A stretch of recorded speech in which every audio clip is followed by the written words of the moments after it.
Last year, Realme 8 series was released. Today we have the Realme 9 series. On top of that line is the Realme 9 Pro Plus, the first of the company for its so-called number series with a Pro Plus in its name. This suggests that the handset has extras coming from the Realme 9 Pro. Similar to other Realme smartphones, the Realme 9 Pro Plus arrived in a bright yellow box, but it is slightly revamped with a dark line accent at the bottom and different text placements. At the back of the box is some of the regulatory information on key features of the phone. In particular, the Realme 9 Pro Plus uses a 6.4-inch AMOLED screen with a 90 Hz refresh rate and FHD Plus resolution, and there is a MediaTek Dimensity 920 octa-core processor, 60-watt supercharge,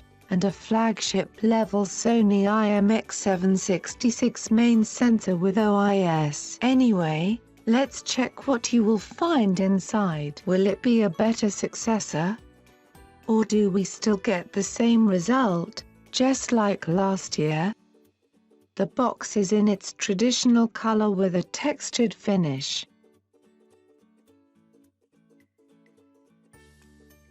Let me unwrap this plastic cover first.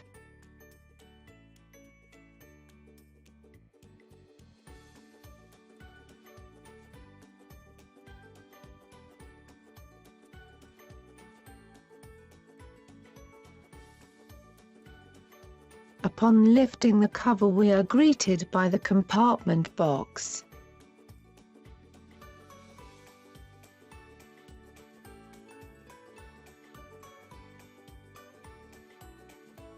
Inside,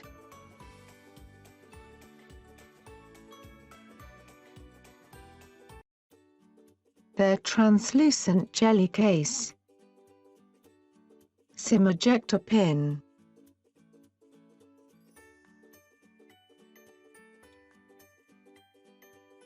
and the user manual.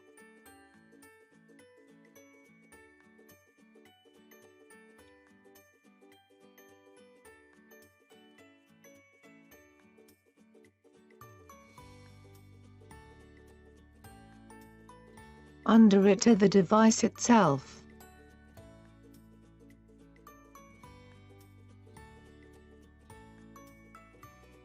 Let's put it aside and see what else we got underneath. The USB Type-C cable, and the 60-watt SuperDart fast charging power brick. This is the typical content inside the Realme phones. And now it's time to check out the device now. The design of the Realme 9 Pro Plus kinda resembles the Realme 8's design. It is a glass back with a glossy finish, but without the dare to leap catchphrase. We liked how the color gradient at the back works, which gives out a premium look. The color of our variant is the sunrise blue, which has a light shift design, which makes the phone even more appealing. The light shift design, when exposed to sunlight, this feature causes the cover of the rear panel to transform from light blue to red. This feature, however, is only available in the sunrise blue color and is not available in the aurora green color. At the back, you will also find the glass-like rectangular island to house its triple camera configuration, and the LED flash. To nitpick, it still has an extra hump for the camera lenses. Personally, it would have looked sleeker if the camera's sensors are flat to the camera island. My only concern is, its back is a bit prone to fingerprint smudges. Thankfully, it is a case included in the package, so you won't need to wipe the device all the time. Surprisingly, the device is not slippery to hold, even if it has a glossy smooth finish. In the front, The device is using a 6.4-inch AMOLED-type display. It has a punch hole on the upper left corner to lessen the bezels and increase the screen-to-body ratio at 90.8%. It is 2.5D curved as well. Only the chin bezel is a bit thicker than what we wanted. Realme did not improve its bezels coming from the Realme 8 Pro. This is one of its few downsides that we can't help but notice, since most competing smartphones are better in this aspect.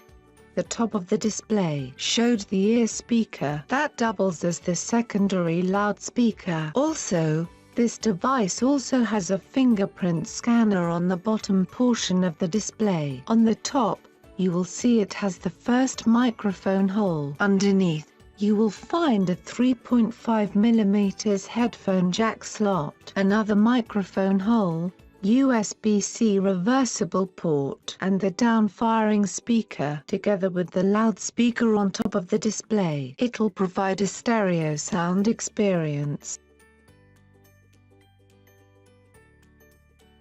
On the left, you will find the pinhole access to the hybrid SIM card tray, together with the volume up and down keys. On the right side, there is one button for the power key. At 182 grams, it has enough heft to make the device not too light or too heavy. It is generally comfortable to hold as well. Let's turn on the device and set up it first. Moving forward, it now runs on Android 12 with Realme UI 3.0 on top. Navigating the UI is smooth thanks to its 90 Hz refresh rate plus the fluid animations included, and we know that the display will consume battery. So even though it is paired with a 4500 mAh of battery, which is smaller than we expected, still, it is paired with a 60-watt super dot charge. That's it for today, so stay tuned for our full review. Don't forget to like, share and subscribe, and, if you have any question, comment below. I will see you in next episode of Get Smart. Peace.